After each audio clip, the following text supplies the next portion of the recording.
September 20th, 1942. The Third Reich is at the height of its power. Stalingrad is the last stronghold in Soviet Russia, preventing Hitler from accessing oil in Asia. Vasily Zaitsev is on a train with other soldiers headed to Stalingrad. He sees a beautiful woman reading and watches as she and other civilians get off of the train. They arrive at Stalingrad and storm the city, but most of them die. Any deserters are shot when they try to run back. Germans try to convince Soviet soldiers to join them. Danilov pretends to be dead when German soldiers pass through the square. 3 soldiers set up an outside shower for their commanding officer. Danilov takes a dead soldier's gun and aims it. He's interrupted by Vasily, telling him that shooting will give away their position. He offers the gun to Vasily, who waits for an explosion and manages to quickly kill all 4 soldiers. Danilov, political officer, 2nd class. Danilov is impressed. They introduce themselves and become friends. Danilov is a political officer and shows Vasily a pamphlet to be sent out to the Soviets that praises his incredible sharpshooting. Vasily thinks Danilov is being too generous. Nikita is a high-ranking official who has been sent by Stalin to protect the city. He speaks to the officers about Stalingrad being a stronghold and a symbol of their nation. He wants the soldiers to be and do better and asks for suggestions. He dislikes everything they say, until Danilov suggests giving the soldiers hope by publishing the army newspaper again and making them believe in victory.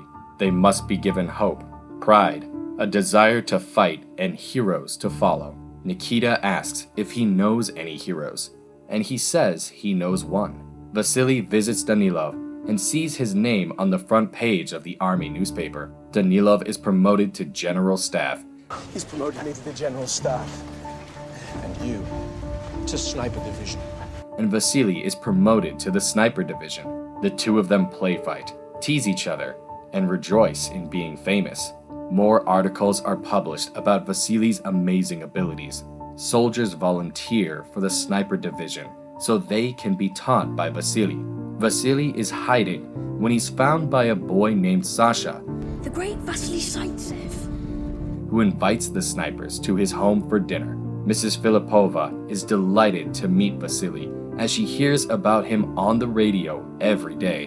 Danilov arrives and the two friends hug. He has letters of thanks and encouragement and tells Vasily what to write in response.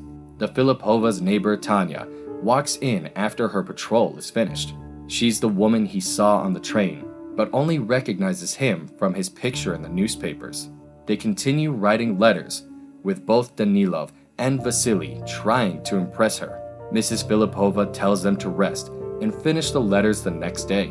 Vasily insists on continuing as they may not be around to write back. October 21st, 1942. Major Koenig arrives in Stalingrad. He's a prestigious sniper who's been sent to defeat Vasily as the German soldiers are doing badly because they keep hearing about Vasily's skills. The Stalingrad battle has become a personal matter between the two leaders of Germany and the Soviet Union. You can borrow whatever you like. I'm not sure what they would. Danilov speaks to Tanya. She volunteered for her neighborhood militia so she could protect people. He says they're in need of officers who can speak German, like her. She refuses, as she'd rather stay and fight. Vasily and other soldiers in his division are lured into a trap by Koenig. They're stuck in a department store and must retreat. Vasily sees a cigarette that's recently been put out and realizes that the sniper who set the trap is still there. An airstrike is headed for them. The soldier with him freaks out and tries to escape, Get out of here! Just stay where you are! but is killed by Koenig. Sasha polishes Koenig's boots and talks about knowing Vasily well. He takes interest in the boy's connection to the famous sniper. Vasily smokes Koenig's cigarette to understand him better. At a reception dinner, he meets Danilov and blames himself for every soldier who died on his watch. He tells Vasily that Koenig was sent there specially for him. Kolikov, a man in the sniper unit, was Koenig's marksmanship student before the war. Tanya is there, as she was transferred by Danilov. Hello. You look very smart in your new uniform. She chats with Vasily and wishes him luck. He's taken by Nikita and paraded in front of officers and cameras. October 23rd, 1942. They have intelligence where Koenig is and try to lure him out by shooting the telephone wire. Kolikov tells them about being captured by Russians when he returned home after studying with Koenig. They thought he was a spy and knocked out his teeth during torture. They killed the soldiers sent to repair the telephone wire. Voldovia is sent to get soup for them. He's captured, dressed as a German soldier, and sent out as though he's going to fix the telephone wire. Kolikov kills him and reveals their position. He uses a trick he learned from Koenig where a decoy helmet is set up, but Koenig doesn't fall for it. Major Koenig doesn't fire. They think he's not there and relocate. They speak about how unnatural he is as a sniper. They jump across a gap, and Koenig kills Kolikov mid-jump. Vasily is shaken. Nikita tells Danilov they need to end the sniper war. Danilov is convinced Vasily will end it, and Nikita is pleased, but still threatens him by saying his fate is tied to Vasily's. Vasily arrives back at the sniper headquarters. I don't stand a chance against this man. He talks about Koenig's impossible sniper shot and thinks he can't deliver victory like Danilov promised everyone.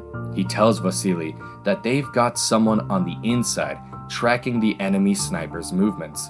Danilov asks Vasily to speak to Tanya about how awful it is to be a sniper, so she doesn't want to be reassigned anymore. Vasily talks to her privately about being able to see someone clearly when you kill them with a rifle. She explains that she wants to transfer because her parents were captured and murdered by German soldiers. He gives her Kolikov's old rifle, and she thanks him. Koenig bribes Sasha with food and chocolate, so he tells him about the route Vasily takes when he leaves the shelter. November 5th, 1942. Koenig takes the position of a dead soldier and waits. Vasily knows where he will be and takes Sergei with him through a series of pipes. Koenig sees dust fall from a nearby pipe and relocates. As they leave the pipe,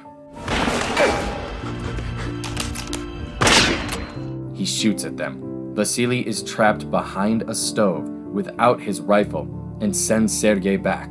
He tries to pull his rifle towards him, but Koenig shoots the string. An airstrike causes glass to fall, which allows Koenig to see his reflection. Danilov encourages soldiers to give one last stand. He tries to stop Tanya from fighting by talking about her duty to survive We intercept, you translate, saves hundreds of lives. and translate transcripts. Sergei arrives and she asks where Vasily is. Danilov is upset. Tanya arrives and Vasily talks her through an escape plan. She finds a large piece of glass and aims it at the kiln behind them. He can see Koenig's position, so she uses the glass to reflect light and blind Koenig. Vasily manages to get his gun and shoot Koenig's hand. Koenig asks Sasha about Vasily.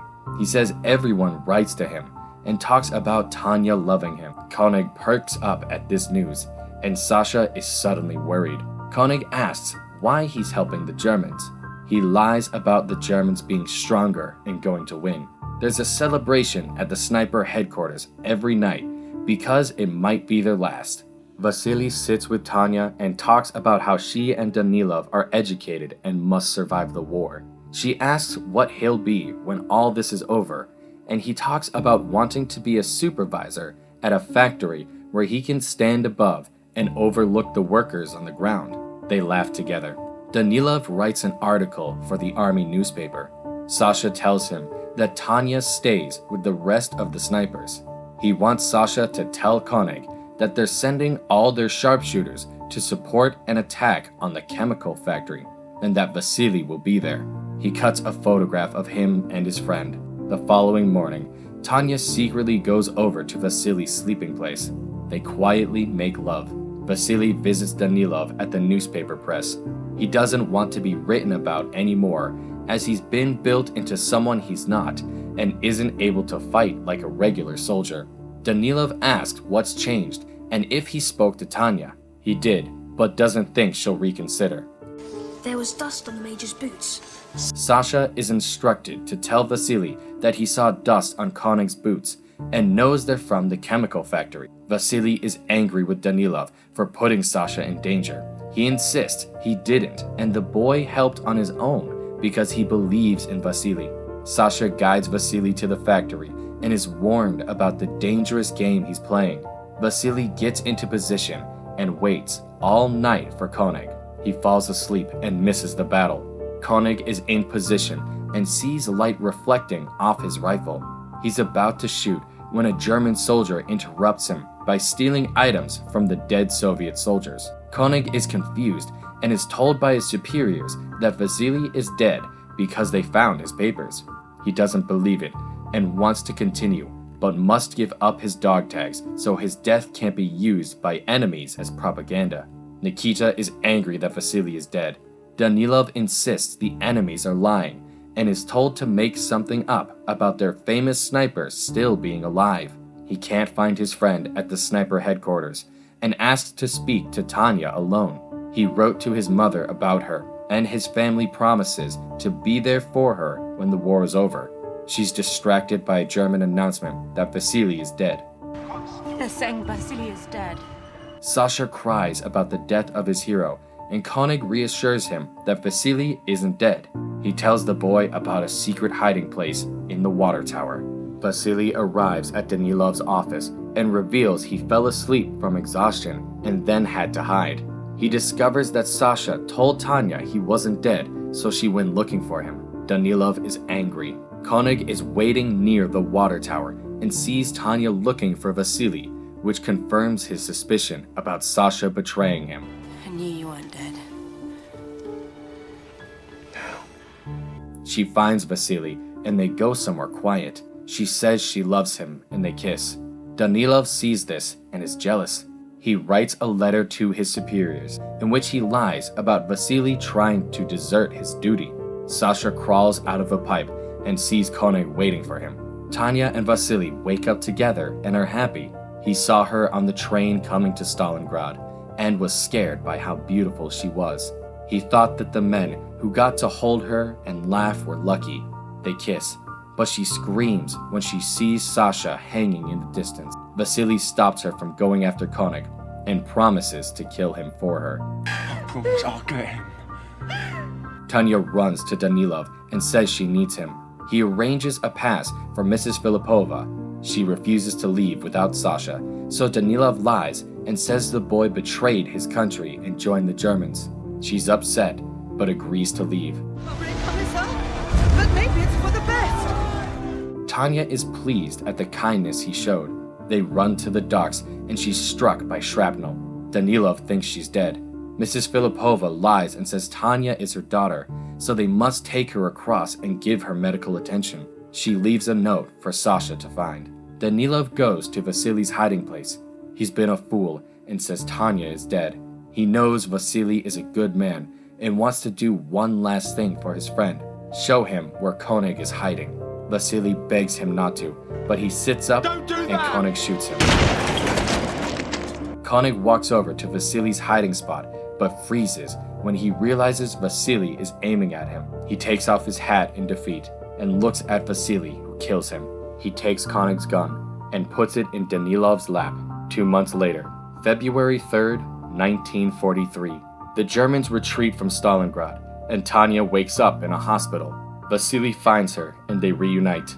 Vasily was given rank of Hero of the Soviet Union. His rifle can still be seen in the Stalingrad History Museum.